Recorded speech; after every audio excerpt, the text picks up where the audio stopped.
मंडळी नमस्कार. मी पंडित अतुल शास्त्री भगरे गुरुजी या यूट्यूब चॅनलवरच्या ऑगस्ट महिन्याच्या तिसऱ्या भागामध्ये आपल्या सर्वांचं मनपूर्वक स्वागत करतो आहे. या तिसऱ्या भागात आपण काय बघणार आहे तर मासिक भविष्यातल्या महत्त्वाच्या दोन राशी. या दोन राशी म्हणजे सिंह रास आणि कन्या रास. या दोन राशींचा आपण विचार करणार आहोत. मग सिंह राशीपासून आरंभ करू. सिंह राशीचं राशी भविष्य बघण्यापूर्वी या महिन्यामध्ये सिंह राशीमध्ये किंवा त्यांच्या कुंडलीमध्ये कोणते ग्रह बदलतात ते, केव्हा बदलतात ते आणि कुठून कुठे ते जातात ते याचा विचार करू. रवी जो आहे तो 16 ऑगस्टपर्यंत व्ययस्थानात असेल आणि त्यानंतर ते लग्नस्थानातनं तो भ्रमण करणार आहे. मंगळ जो आहे तो 26 ऑगस्टपर्यंत दशमस्थानात असेल आणि त्यानंतर तो लाभस्थानातनं भ्रमण करणार आहे. बुध हा 22 ऑगस्टपर्यंत लग्नस्थानात आणि 5 ऑगस्टपासून वक्री असल्यामुळे तो व्ययस्थानात असणार आहे. शुक्र जो आहे तो 24 ऑगस्टपर्यंत लग्नस्थानात आणि त्यानंतर तो धनस्थानातनं भ्रमण करणार आहे. हे झालं एक सर्वसाधारणपणे ग्रहांचे बदल या महिन्यात जे काही होणार आहेत त्याप्रमाणे. मग आता यावरून आपण काय म्हणायचं तर या महिन्यामध्ये तुमचं आपल्या आईशी वैचारिक मतभेद होऊ शकतात बरं का, ज्यामुळे घरात तणावाचं वातावरण राहील. या दरम्यान तुमच्या आईची तब्येत देखील बिघडू शकते, ज्यामुळे मन विचलित होईल. घरात सुखशांती प्रस्थापित करण्यासाठी दररोज कदाचित आपण हनुमानजींची उपासना चालू करा. ते तुमच्यासाठी अतिशय महत्त्वाचं आहे. या माध्यमातून कुटुंबावरचं कोणतंही संकट जर आलेलं असेल तर ते दूर होईल. महिन्याच्या तिसऱ्या आठवड्यामध्ये कुटुंबातल्या एखाद्या सदस्याची नवीन नोकरी मिळू शकते. यामुळे घराची आर्थिक स्थिती पूर्वीपेक्षा चांगली होईल आणि परस्पर मतभेद देखील दूर होतील. हा झाला एक सर्वसाधारण विचार. नोकरी व्यवसायाचा विचार केला तर या महिन्यामध्ये नफा कमवण्यासाठी अधिक मेहनत घ्यावी लागेल. भाऊ किंवा बहिणीचं सहकार्य देखील मिळू शकतं, जे आपल्याला मदत करेल. या दरम्यान आपल्याला थकवा देखील येऊ शकतो, ज्यामुळे मानसिक तणाव देखील येऊ शकतो. सरकारी अधिकाऱ्यांना या महिन्यामध्ये स्वतःसाठी नवीन क्षेत्राची निवड करावी लागेल, ज्यामुळे त्यांचा अनुभव वाढेल. खाजगी नोकरी करणाऱ्या लोकांचं मन देखील नवीन गोष्टींकडे आकर्षित होईल, जेणेकरून त्यांचं मन त्यांच्या कामात गुंतणार नाही. आपण आपल्या कामाबद्दल चिडचिडी वृत्ती देखील स्वीकारू शकता, मात्र आपण थोडंसं मनावर ताबा नियंत्रण असणं हे गरजेचं आहे. आता शिक्षण आणि करिअरचा जर आपण विचार केला तर विद्यार्थ्यांसाठी हा महिना चांगला राहील आणि त्यांना त्यांच्या पालकांचा आशीर्वाद मिळेल. त्यांना काही क्षेत्रामध्ये अपयशाचा सामना करावा लागू शकतो, परंतु आत्मविश्वास पूर्वीपेक्षा मजबूत होईल. अशा वेळेला कोणत्याही समस्येला खंबीरपणे सामोरे जा. स्पर्धा परीक्षांची तयारी करणाऱ्यांना या महिन्यामध्ये यश मिळू शकतं, ज्यामुळे त्यांचं मन जे आहे ते प्रसन्न राहील. आपलं ध्येय निश्चित करा आणि त्यानुसार कार्य करा. वैवाहिक जीवन आणि लव्ह लाईफचा जर आपण विचार केला तर या महिन्यामध्ये तुमच्या मनात निराशेची भावना राहील, ज्यामुळे तुमची जोडीदाराशी असलेली आसक्ती कमी होऊ शकते. आपल्या नीरस स्वभावामुळे आपले भागीदार देखील आपल्यावर निराश होतील. विवाहित लोकांना त्यांच्या जोडीदाराचं पूर्ण सहकार्य मिळेल, परंतु आपण त्यांच्याकडून जास्त अपेक्षा करणार नाही. ज्यांचं लग्न झालेलं नाही त्यांचं मनही या महिन्यात उदास राहण्याची शक्यता आहे, ज्यामुळे त्यांचं मन कोणतंही राहणार नाही. या महिन्यामध्ये स्वतःवर नियंत्रण ठेवण्याचा प्रयत्न करा. आता पुढे प्रकृती आणि आरोग्याचा विचार केला तर ज्यांना श्वसनाचा त्रास आहे त्यांनी या महिन्यामध्ये स्वतःची अधिक काळजी घ्यावी. जर तुम्ही दम्याचे पेशंट असाल तर लक्षात ठेवा की हा महिना तुमच्यासाठी त्रासदायक ठरू शकतो. त्यामुळे नेहमी इन्हेलर सोबत ठेवा, जेणेकरून कोणतीही मोठी समस्या उद्भवणार नाही.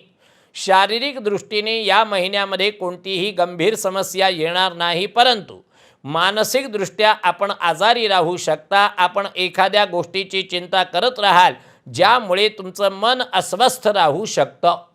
मग अशा परिस्थितीमध्ये सिंह राशीसाठी कोणता अंक आणि कोणता रंग शुभ आहे याचा आपण विचार करू. सिंह राशीसाठी शुभ अंक आहे 6. 6 म्हणजे किती वेळेला येईल? 6, 15, 24 हे 3 अंक जे आहेत 3 या महिन्याभरामध्ये 3 दिवस असे येतील.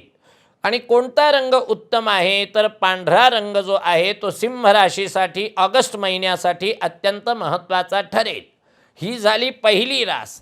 आता आपल्याला कन्या राशीचा विचार करायचा आहे. कन्या राशीचा विचार करण्यापूर्वी पहिल्यांदा ग्रहांमध्ये काही बदल होतोय का त्याचाही विचार करू. पहा, कन्या राशीसाठी रवी 16 ऑगस्टपर्यंत लाभस्थानात असेल, त्यानंतर तो व्ययस्थानातून भ्रमण करेल. मंगळ 26 ऑगस्टपर्यंत भाग्यस्थानात असेल, नंतर आपण दशमस्थानातनं भ्रमण करेल. बुध 22 ऑगस्टपर्यंत व्ययस्थानात, त्यानंतर 5 ऑगस्टपासून वक्री असल्यामुळे तो लाभस्थानात येईल. शुक्र 24 ऑगस्टपर्यंत व्ययस्थानात असेल, त्यानंतर तो लग्नस्थानातनं भ्रमण करेल. हा झाला एकूण ग्रहमानाचं बदल कशा पद्धतीने होतात ते त्यानुसार. मग आता हे पाहिल्यानंतर कशा पद्धतीने महिना जाईल तर महिना जाण्यासाठी म्हणून सगळ्यात महत्त्वाची गोष्ट, या महिन्यामध्ये कुटुंबातल्या सदस्यांच्या प्रती तुमचं वर्तन कठोर राहण्याची शक्यता आहे. आपल्या उग्र स्वभावामुळे नात्यांमध्ये दुरावा निर्माण होऊ शकतो, ज्यामुळे परस्पर बंधुभाव कमी होईल. कोणताही मोठा निर्णय घेण्यापूर्वी मोठ्यांचा आदर करा आणि त्यांचं म्हणणं लक्षपूर्वक ऐका. महिन्याच्या शेवटी आपण आपल्या कुटुंबातल्या सदस्यांबद्दल देखील भावनिक होऊ शकता. अशा वेळेला जर तुम्ही तुमच्या आईशी मोकळेपणाने बोललात तर तुम्हाला त्याचे चांगले परिणाम पाहायला मिळतील. मग व्यवसाय नोकरीचा जर आपण विचार केला तर हा महिना तुमच्या व्यवसायासाठी संमिश्र परिणाम घेऊन आलेला आहे. कधी तुम्ही तोट्यात असाल तर कधी तुम्ही नफाही प्राप्त कराल. एकंदरीत काय तर तुम्ही नफ्यात असाल, पण तुम्हाला तुमच्या बुद्धिमत्तेने काम करावं लागेल, अन्यथा एखादी महत्त्वाची तडजोड देखील हाताबाहेर जाऊ शकते. सरकारी अधिकारी या महिन्यामध्ये स्वतःसाठी काहीतरी नवीन करण्याचा विचार करतील, परंतु ते गोंधळामध्ये अडकून राहतील, ज्यामुळे त्यांचं मन अस्वस्थ राहू शकतं. खाजगी क्षेत्रामध्ये काम करणारे अधिकारी काही गोष्टींवरून तणावात राहू शकतात आणि त्यांचं आपल्या सहकाऱ्यांबरोबर मतभेद होण्याची शक्यता आहे. शिक्षण आणि करिअरचा विचार करता आपण या महिन्यामध्ये कठोर परिश्रम कराल, परंतु त्यानुसार परिणाम येणार नाहीत. परंतु महिन्याच्या शेवटी यश मिळू शकतं. अशा वेळेला तुम्हाला शत्रूंकडून आव्हान मिळेल, पण तुम्ही तुमच्या वागणुकीमध्ये समतोल राखला पाहिजे, जो नंतर तुमच्यासाठी उपयुक्त ठरेल. या महिन्यामध्ये प्रतिस्पर्धी उमेदवारांसाठी चांगले संकेत असून त्यांना वरिष्ठांचं मार्गदर्शन मिळेल. आपण आपल्या जीवनामध्ये एक ध्येय निश्चित करू शकाल. वैवाहिक जीवन आणि लव्ह लाईफचा विचार केल्यानंतर असं लक्षात येतं, जे अविवाहित आहेत ते या महिन्यामध्ये कोणाशी तरी रिलेशनशिपमध्ये येऊ शकतात. अशा वेळेला तुम्ही कुठल्याही नात्यात आलात ते पूर्ण करण्याचा प्रयत्न करा आणि मन आपलं शांत ठेवा. विवाहित लोकांना प्रेमामध्ये कमी रस असू शकतो आणि त्यांच्या जोडीदाराशी त्यांची आसक्ती कमी असेल. या काळामध्ये त्यांच्यात निराशेची भावना राहील, ज्यामुळे त्यांच्या जोडीदाराला सुद्धा याचा त्रास होईल. लग्नाच्या प्रतीक्षेमध्ये असलेल्या लोकांना स्वतःसाठी नवीन प्रस्ताव येऊ शकतो, परंतु आपल्या कुटुंबातल्या सदस्यांना ते पटणार नाही. अशा वेळेला त्यांचं म्हणणं लक्षपूर्वक ऐका, जे आपल्या जीवनामध्ये आत्मसात करण्याची गरज आहे. प्रकृती आणि आरोग्याचा विचार करता शारीरिकदृष्ट्या तुम्ही निरोगी राहाल, परंतु मानसिकदृष्ट्या मात्र तुम्हाला डोकेदुखीची तक्रार होऊ शकते. परिणामी आपल्याला चिंता आणि तणाव होण्याची शक्यता आहे, ज्यामुळे मन अस्थिर राहील. महिन्याच्या मध्यामध्ये ही समस्या वाढू शकते आणि झोप न लागण्याच्या समस्या अधिक होतील. अशा वेळेला सकाळी योगाला आपल्या दिनक्रमाचा भाग बनवा. तसंच रात्री झोपण्यापूर्वी मेडिटेशन करण्याची सवय लावा. मग अशा परिस्थितीमध्ये कन्या राशीसाठी शुभ अंक आणि शुभ रंग कोणता तर शुभ अंकाचा जर विचार केला तर तो 2 अंक आहे, म्हणजे चंद्राचा 2 अंक. याचा अर्थ आपल्या लक्षात आला असेल, 2 आहे, 11 आहे आणि त्याचप्रमाणे 20 तारीख आहे. हे सगळे 2 अंक येतात. आणि रंगाचा जर विचार केला तर कन्या राशीसाठी या महिन्यातला शुभ रंग जो आहे तो हिरवा आहे. आणि म्हणून सगळ्यात महत्त्वाची गोष्ट की याच पद्धतीचं वर्तन मात्र आपल्याकडून अपेक्षित आहे. सर्वांना अतिशय मनापासून सगळी फलितं प्राप्त व्हावी अशी मी कामना करतोय। आणि उद्याच्या भागामध्ये पुढच्या 2 राशी म्हणजे तूळ आणि वृश्चिक राशीकडे जाण्यापूर्वी आपल्या सर्वांचा निरोप घेतोय। नमस्कार।